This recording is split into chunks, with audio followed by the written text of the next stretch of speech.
Di medan perang modern, di mana drone, radar, dan senjata presisi mendominasi langit dan darat, sebuah sistem senjata dari era Perang Dingin kembali digunakan. Namanya 2S-4 Tyulpan, sebuah mortir swagerak Rusia dengan kaliber yang hampir tidak memiliki tandingan. Bukan howitzer, bukan roket, melainkan mortir 240 mm yang terbesar yang pernah diproduksi secara massal.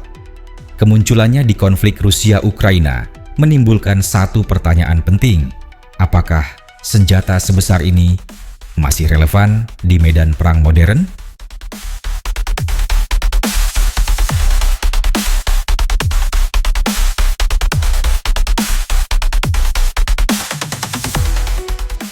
(2S-4 Tyulpan dikembangkan oleh Uni Soviet dan mulai masuk dinas pada pertengahan tahun 1970-an. Sejak awal, Tyulpan tidak pernah dirancang sebagai artileri garis depan biasa. Tujuan pembuatannya sangat spesifik, yaitu menghancurkan target yang tidak mampu dihancurkan oleh artileri konvensional, bunker beton bertulang, terowongan bawah tanah, pos pertahanan permanen. Target-target seperti ini seringkali tetap bertahan, meskipun telah dihantam ratusan peluru artileri standar. Disinilah peran Tyulpan dimulai.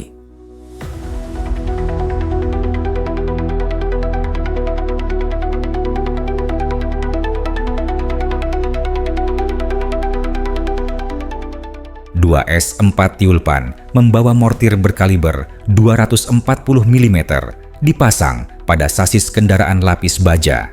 Bobot totalnya mencapai sekitar 27 ton dengan awak yang cukup besar untuk menangani amunisi berukuran ekstrem.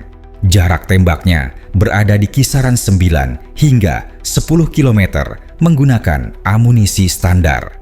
Dengan amunisi roket bantu, jangkauannya dapat meningkat hingga hampir 20 km.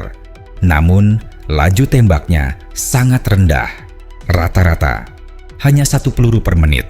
Ini bukan kekurangan teknis, melainkan konsekuensi dari ukuran dan bobot proyektil yang bisa mencapai lebih dari 100 kg.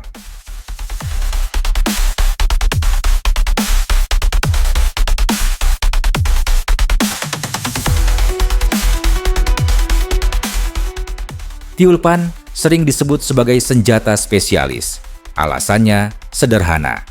Pertama, peran taktisnya sangat sempit. Tyulpan tidak dirancang untuk tembakan penekanan massal, tidak untuk duel artileri jarak jauh, dan tidak untuk perang bergerak cepat.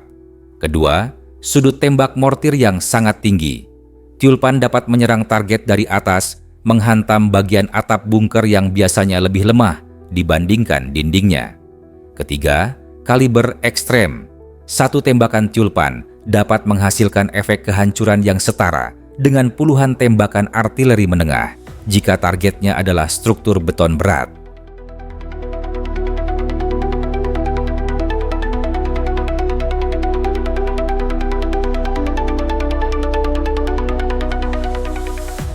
Keunggulan Tyulpan tidak hanya terletak pada ukuran larasnya. Sistem ini mampu menembakkan berbagai jenis amunisi.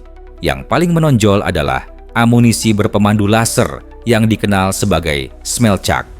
Amunisi ini memungkinkan Tyulpan menghancurkan target dengan tingkat presisi yang tinggi. Dalam praktiknya, satu target dapat dihancurkan dengan sangat sedikit tembakan. Bagi bunker, pos komando, dan struktur bawah tanah, kemampuan ini menjadikan Tyulpan sebagai senjata yang sangat efektif.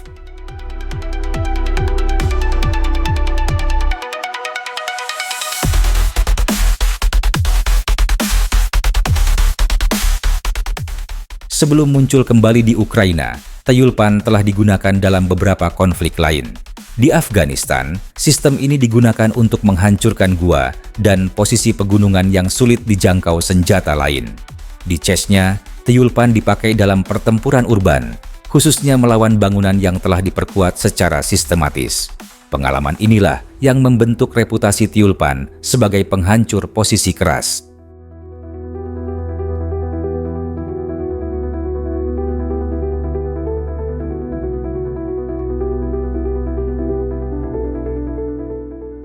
Dalam perang Rusia-Ukraina, berbagai bukti sumber terbuka menunjukkan bahwa Tiulpan diaktifkan kembali dari gudang penyimpanan.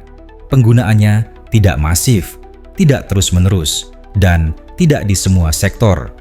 Tiulpan dikerahkan secara selektif, terutama untuk menyerang bunker pertahanan Ukraina dan posisi statis yang sangat diperkuat. Namun, penggunaannya juga memperlihatkan keterbatasan yang serius.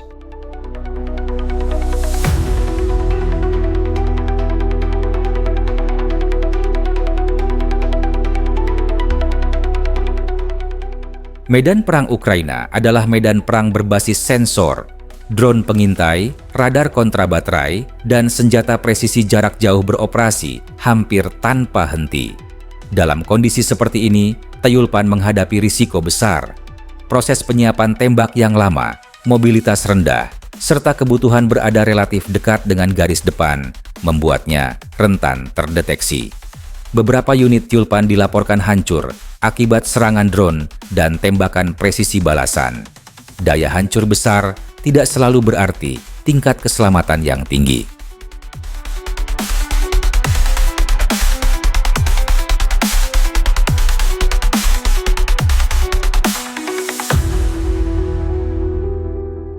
Sepanjang sejarahnya, 2S-4 Tiulpan bukan artileri ekspor massal. Ia memang pernah dimiliki oleh beberapa negara sekutu Uni Soviet, namun tidak pernah dipasarkan secara luas. Yang penting dicatat, Tiulpan juga tidak pernah mengalami modernisasi besar.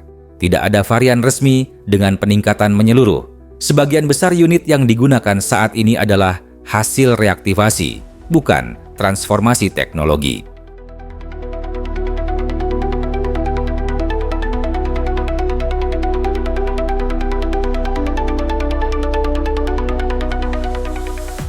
Apakah Tiulpan masih layak dipertahankan untuk masa depan? Jawabannya bersifat terbatas. Tiulpan masih memiliki nilai karena tidak ada pengganti langsung untuk mortir swagerak 240 mm. Namun, ia tidak cocok menjadi senjata utama. Perannya semakin bisa digantikan oleh artileri presisi jarak jauh, sistem roket modern, dan drone serang berat.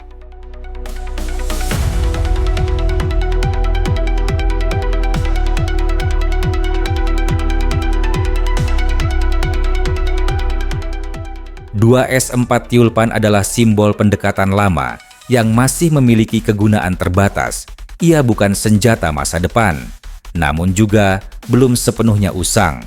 Dalam peperangan modern, Tiulpan hanyalah alat khusus untuk tugas ekstrim, digunakan jarang, dengan perhitungan matang, dan hanya untuk target yang benar-benar keras. Sebuah senjata dari masa lalu yang masih memiliki ruang kecil di medan tempur hari ini.